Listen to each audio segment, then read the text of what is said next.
Tom.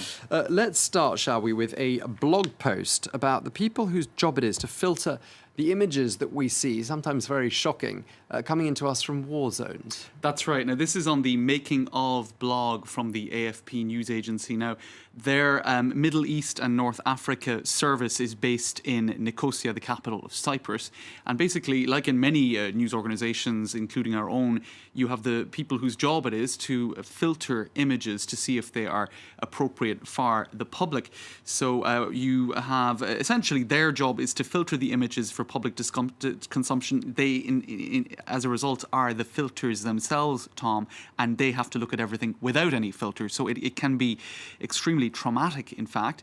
What you see here is an image in a morgue in Gaza of a Palestinian child. Now, that was allowed to go through the filter because it is not considered to be too graphic.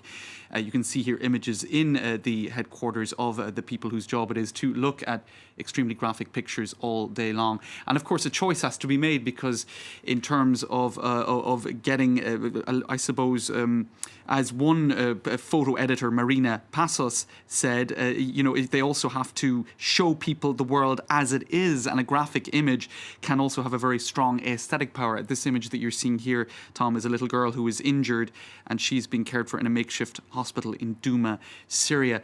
So it's interesting to read the process, also what a grisly task it is, but also how much that has changed in the last 10 years. Some people have been doing this job for the AFP for 10 years and they've seen the extent to which more and more graphic images are coming in. Now that's because, even while there were, for example, images of decapitations coming out of Iraq as long as 10 years ago, you might have only got 1 or 2 images of a very graphic nature a month coming out of Syria or Iraq or Libya or various other hotspots. But now you have them every single day, as these photo editors and video editors tell at the AFP Making of blog.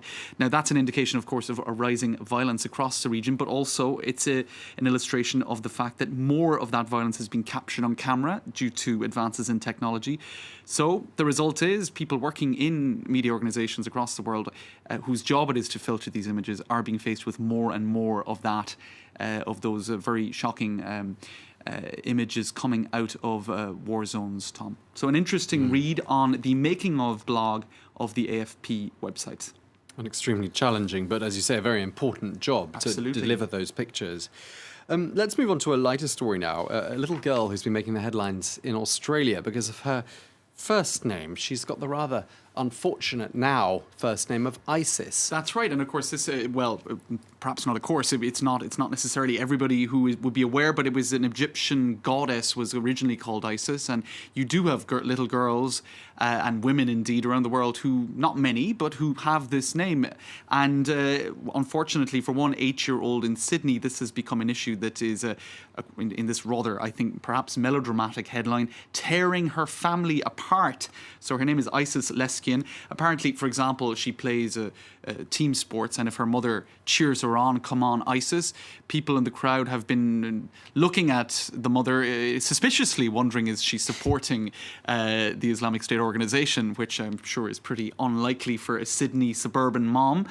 And indeed, a name that was seen as just, quite a pretty name is now the source of all sorts of upset. And indeed, some friends of the family, although one would have to presume they're probably not very good friends, are now avoiding the Leskian family because they don't want to be associated with them. A petition has been set up, Tom, 33,000 signatures so far. Please inform the media. Thousands of women and girls named ISIS are named ISIS. Stop calling the terrorists by our name. Now, for all sorts of other reasons, people have been voting not to call ISIS by that name.